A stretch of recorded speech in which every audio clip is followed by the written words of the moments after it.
Okay, so now we are on the section where we are wanting to reveal the video in parts by using by using masking, and hopefully at this point you're starting to get a little bit more comfortable with masking, and really associating it obviously with green screen, etc.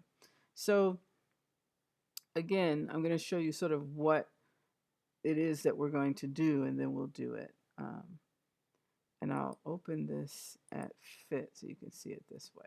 So I'm just going to scrub my mouse across so you can see those parts of the mask that you're seeing um, in parts. And it's sort of animated on and off. Okay, so most of the work, as you can see, um, will be under mask, and we'll have three of them here. And then we'll animate them. Okay. So I'm going to go ahead and go to, um, I'm in blend rows, but remember I have blend rows too. So I'll go to this one and show you. So the masking should start to feel more and more comfortable, especially just if you're masking using the shape tool, right? So make sure you have your layer selected and go ahead and click on the rectangle tool.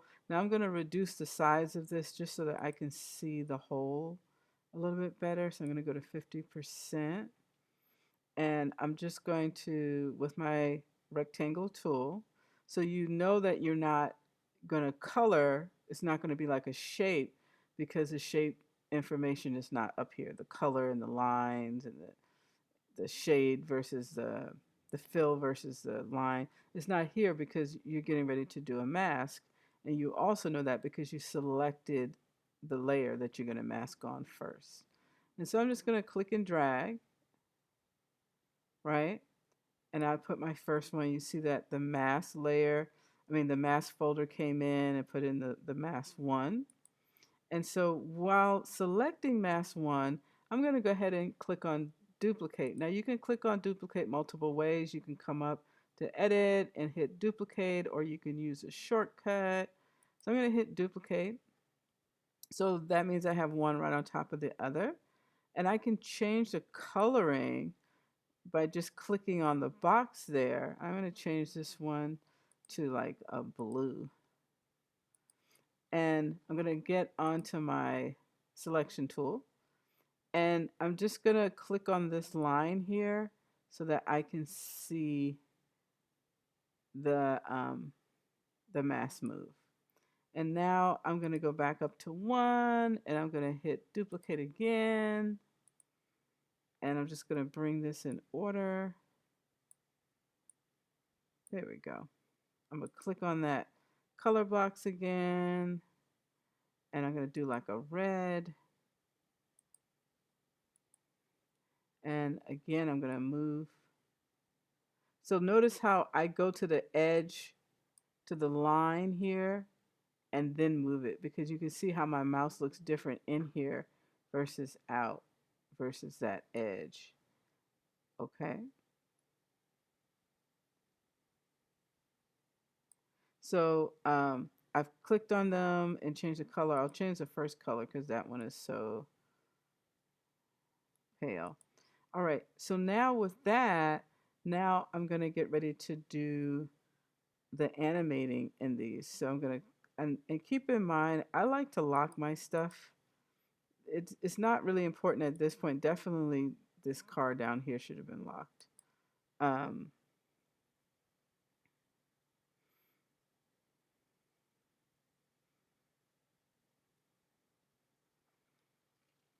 okay. So I'm just going to come back here and go to my mask. Okay. And again, you can see that we're just doing on and off. So meaning 0 and 100. So I'm going to come back here, and we're doing opacity. And I'm going to start it off similar to what was in the book, which is at 5. Remember, you can always type it in. I'm going to start my clock, and I'm going to go back 1 frame to 4. And I am going to then change the 100 to 0. And then once I have this, I can really just select these two keyframes and hit copy, select copy. And then I can come to, sorry, I need to unlock these now.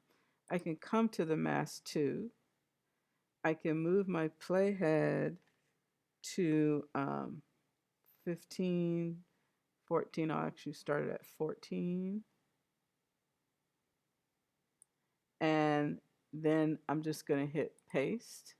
So remember the mask 2 is selected so that when I hit paste, it's going to go right into mask 2 where I put the playhead. And that's going to be really important to remember. So we've done this before, but we've done a few things. So you just want to remember that. So again, I'm going to go to frame 24, right? So I put the playhead where it needs to go. And again, I'm going to hit paste. Oh, sorry. What I didn't do was change. That's funny to me. I need to make sure I've selected the mask 3. Hopefully, when you saw me do that, you went, oh, wait a minute. So make sure that you're on the right layer, and I'm going to hit paste. So now you see that I have it sort of this staggering keyframes, and I just copied this one, put my keyframe, put my playhead where I wanted the next keyframe, and then clicked on that mask and then hit paste. Did the same thing for the third mask, put the playhead where I wanted the frames to go, clicked onto the third mask, and then selected paste. Okay? All right, so once you have that, you're doing good. Let's take a peek through it. So you won't see these are just boxes that tell us the colors and remind us that we have a mask. You won't see these. Let's take off that so I can see. So here we go. So you can see what we just did. So I can see this is slightly off. So this is the third mask. And I shouldn't say this is slightly off. This is slightly off. So I'm going to click on the second mask, minimize that. And I'm just going to move it over some. Here we go. So again, there we go.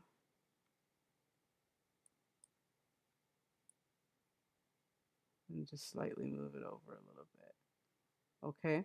And so if you try to move things over and it's not going the way you want, so like when I was first moving it, only part of it was moving.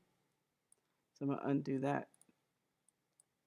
Just remember that you can click on the top, and then I'm going to hold down my shift key to click on the bottom, because the point is you have to get all these points, these 4 points. So that's why I clicked on the top, because that selected these two, and then I held down the shift key when I clicked on here, so that they were all selected, so that I could just move it. Oops, sorry, don't do that. So that I could just move it, hold down the shift to select the top. And I'm moving it on its edge, not from the center of it, on its edge. Okay, because I wanted to balance that a little bit more. And what I could have also done is to go into view and show grid so that I could really refine this better. Okay, and actually, since I have it on now, I'm just going to refine that a little bit more. So click on, see how I clicked on that top, I'm holding down the shift, click on the bottom, and I can move it. Keep in mind again, I'm moving it on using the edge. I'm not in the center of the shape. Okay.